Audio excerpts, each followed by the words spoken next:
বিসমিল্লাহির রহমানির রহিম।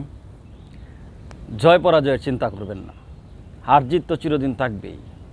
কোনো কাজ শুরু করার পূর্বে যদি পরাজয়ের ভয় অর্থাৎ হারের ভয়, ব্যর্থতার ভয় আপনি কাজই শুরু না করেন, তাহলে আপনি তো এমনিতেই হেরে যাবেন।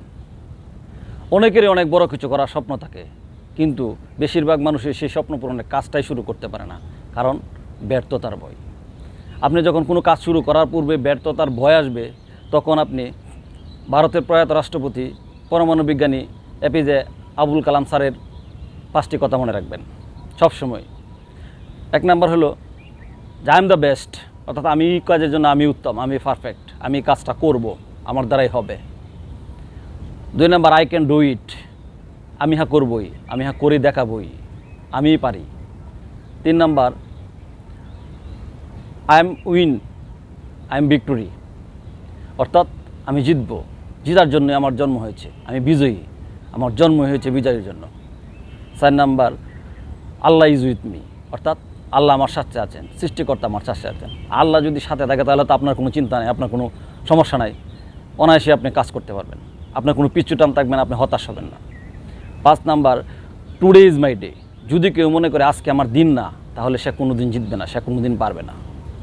আজকেই শুরু করতে হবে, আজকে দিন, তাহলে আপনি পারবেন, তাহলে ব্যর্থতার ভয় গ্রাস করতে পারবে না।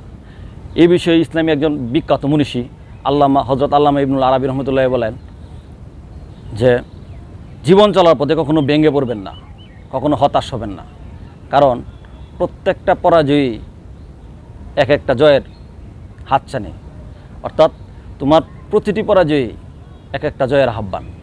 তাই আমি বলবো ব্যর্থতার ভয় নয়, কখনোই পরাজয়ের ভয় নয়, কাজ শুরু করতে হবে। কাজ শুরু করলেই আপনি আস্তে আস্তে জিতবেন। আর নিজের মধ্যে এই বিশ্বাসগুলি রাখবেন। যেই হযরত এপিজে আবুল কালাম স্যারের যেই কথাগুলি বললাম, হযরত আল্লামা ইবনুল আরবী রহমতুল্লাহ আলাইহির যে বাণীটা বললাম, বিখ্যাত মনীষী হযরত আল্লামা ইবনুল আরবী রহমতুল্লাহ আলাইহি আর একজন বিখ্যাত ব্যক্তি ভারতের প্রয়াত রাষ্ট্রপতি, এগুলি আপনি ফলো করবেন, কথাগুলি মেনে চলুন, অবশ্যই আপনি ভালো থাকবেন, ভালো কিছু করবেন।